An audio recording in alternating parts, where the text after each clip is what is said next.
Welcome back to Organized Christmas Boot Camp. We are on day 2. If you missed us yesterday for day 1, you're going to want to go back and watch that. I thought it was really, really powerful. We talked about how our very first task in having an organized Christmas at this late date is to trust God and then do the next thing. Instead of being like Martha and trying to do many things and being distracted by many things, we just do the one next thing. So today we are going to talk about the few things. When Jesus was speaking to Martha, he said, "You are worried and upset about many things when only few are needed." And he went on to say, in fact, only one, but he said, when only few are needed. And we can be so overwhelmed by Christmas planning when we think that so many things have to be done. So many things are important. So many things have to be the focus, when instead it's really only a few things. A few things are really important and worthy of our focus when it comes to Christmas or anything else. So if you're watching, say hello and tell me if you did the next thing. If you did the one next thing yesterday, I would love to hear that you actually took action yesterday.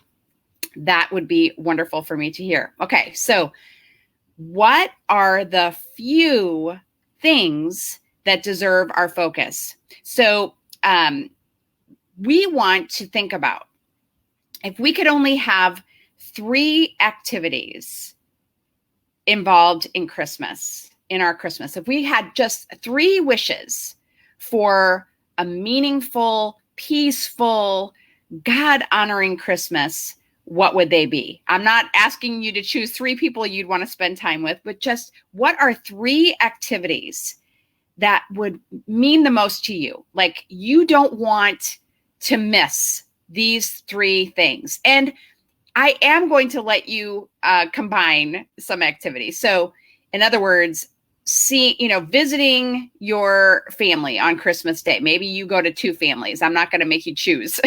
Okay. But you took action and you were able to focus. Yay, Reagan. I'm so happy for you.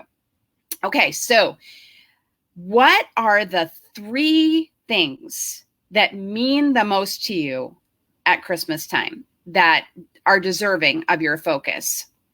So before I tell you what mine are, and I would love to hear what yours are, I want to show you that I have created an organized Christmas handbook for you. So let's see. Okay, so you should be able to see that right here. This handbook has, and I don't think I can scroll on it. Yeah, let's see here. Oh yeah, maybe I can. Okay, so this handbook has a place for you to write your 3 most important things, and then you'll do the next things that I have to tell you. But it has everything that you need to complete this organized Christmas boot camp. And you can get your free copy at the link that is in the top of the show notes. Not the show notes, at the top of this video, you can get your free Organized Christmas workbook or handbook, whatever you want to call it. It's at that link. It's at homeschoolsanity.com/Christmas boot camp. No spaces, Christmas boot camp. Okay. So what are my 3 things? Just to give you an example so that you know what I'm talking about here. Okay, so my 3 areas, my 3 activities that are the most important, can't miss them for Christmas, are attending church on Christmas Eve with my family. Okay, that's number 1. Number 2 is opening meaningful gifts with my family that same evening. We always have my husband's sister join us. Hey, Rachel, you had a very productive day yesterday. Yay, I'm so excited for you. So opening meaningful gifts, because we do the 3 gifts. We do gold, frankincense, and myrrh gifts per person. And it's just made our Christmas gift opening so very meaningful. It's just wonderful because it's a celebration of the person and also pointing each person to Christ. And I can talk more about that later. But so that's my number 2. And then number 3 would be my Christmas Day family party that we have. It's with my husband's whole family, and I'm not including anything with my family because that's actually already happened. So I don't have to include that in my top 3. Okay. So what are your top 3 things? Like you can't miss them. And I know it's real. You want to know more about that? Okay. I'm happy to share more about that as I give you some examples. So I want to know what is most important to you. Like if you missed this part of Christmas, you would be pretty crushed because it just means so much to me. And let me just tell you an example of how it varies by person. So my neighbor, this was a few years ago, my neighbor was talking about how, busy she was and she was just trying to get everything done. And she makes homemade gifts. And I said, well, you don't have to do that. Just buy some gifts. And she just looked at me like I was insane because that is one of her top 3 things. Like it isn't Christmas if she hasn't made gifts for people. Okay. So I would never want to take that away from her. But we're all different. Like I have tried making homemade gifts for people in the past, but it's definitely not in the top 3 for me. So I can drop that part. Okay. So you have a space in your workbook that you can download for free at that link. If you scroll down, you'll see a little button where it says, click here to download this free workbook. So make a list of those 3 things. And then the next step is to write down what has to happen in order for those activities to take place. Okay. So some examples I can give for you. Church service. So that doesn't seem like there's a whole lot involved in that. But in the past, I used to dress my entire family in matching outfits. That was a big deal. It was a big deal. I loved the pictures that I got. And when my kids were young, it was the cutest. I mean, my husband and I are coordinating too. It was my tradition and I did love it. But that's no longer a tradition for us. I have adult kids. They would revolt if I tried to get them to do that. And actually, it takes a lot of pressure off of me. But what I do need in order to enjoy worship on Christmas Eve is I need to know, number 1, that I have my dinner ready when I get home. Because in recent years, we have been going to church late afternoon so that we can come home and have dinner. I need to know that I have my dinner ready to go. And that also influences which service time I choose, because I want to be what I want most out of that Christmas Eve service is peace and a focus on worship. And anything that takes away from that focus isn't going to make it a wonderful, peaceful Christmas for me, right? If I'm thinking, oh my gosh, I don't have this food done and I got to get it done. And so that has to get factored in. Okay. So as I was thinking through that, I realized, okay, so I've chosen our service time. We're going to go at 4:00. I need to let my sister-in-law know because she always joins us and then comes home and has dinner with us and opens meaningful gifts with us.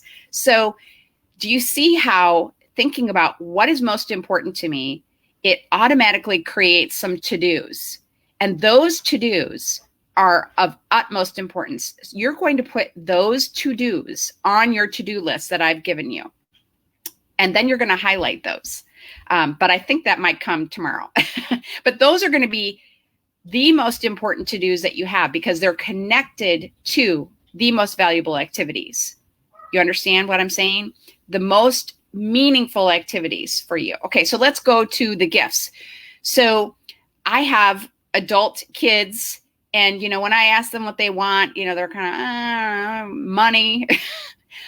I don't want to just give my kids money or gift cards because that's not meaningful. It doesn't require a lot of my time and thinking about them as individuals and where they are in their lives. Okay. Yeah, some traditions do need to shift when you have kids in college. And I have that same experience. I have 2 in college right now. So can I purchase gift cards for other people on my list that are not part of our Christmas Eve tradition to save time? Absolutely. And many, many people love gift cards.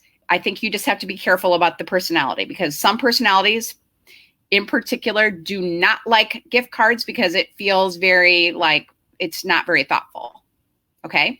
So keep that in mind. But for my family, I realize I have purchased many of my gifts, but not all of them. And so I need to spend some time, and it's going on my to-do list, thinking about a meaningful gift for the kids that I haven't yet purchased for. Okay. So Reagan said she would like to hear more about our gold, frankincense, and myrrh gift procedure that we use. I learned about this in Christian Parenting magazine so many years ago, and it has totally changed our Christmas, and I highly recommend it to you.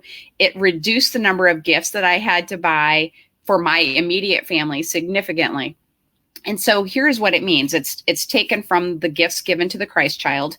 The gold gift is the most desired or the most valuable gift. That's your big gift. That's your one big gift that you're going to give to your kids. Now, I include my husband and my sister-in-law in this 3 gifts process as well. Okay, so next you have your frankincense gift.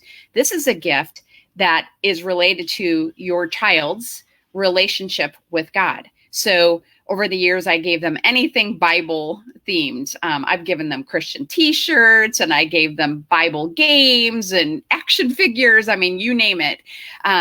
In more recent years, what I have loved doing, I've given them Bibles, and actually they're going to get some Bibles this year, but other things that I have done to broaden the scope of gifts that you can give is any talent that they have that they can use in the service of God, which really that's any talent, right? So I know one year I gave my son who played guitar for our worship team, I gave him a guitar strap that had a scripture on it. But it wouldn't have to have a scripture on it. It would just be anything related to the gift that person has, okay? So that really makes it easier to purchase, especially for older kids. So then finally you have a myrrh gift, and myrrh is what was used to prepare a body for embalming. It smells good. So in early days I would give bath toys, and that got old in a hurry. That really did. And so in most recent years, I have given blankets and especially clothing. And my kids, now that they're teens and young adults, they love clothing. So that is a clothing gift. And I do stocking stuffers, but that is it. That's all I have to do for each of my immediate family members. So I hope that is inspiring and helpful to you. Okay, so go through each of your 3 most important activities and write down what has to get done to make each of those possible. So, whatever it is, and then you can make within those activities, you can think about what is most important. Okay. So, I have to buy gifts for each of my family members, right? But what about that is the most important?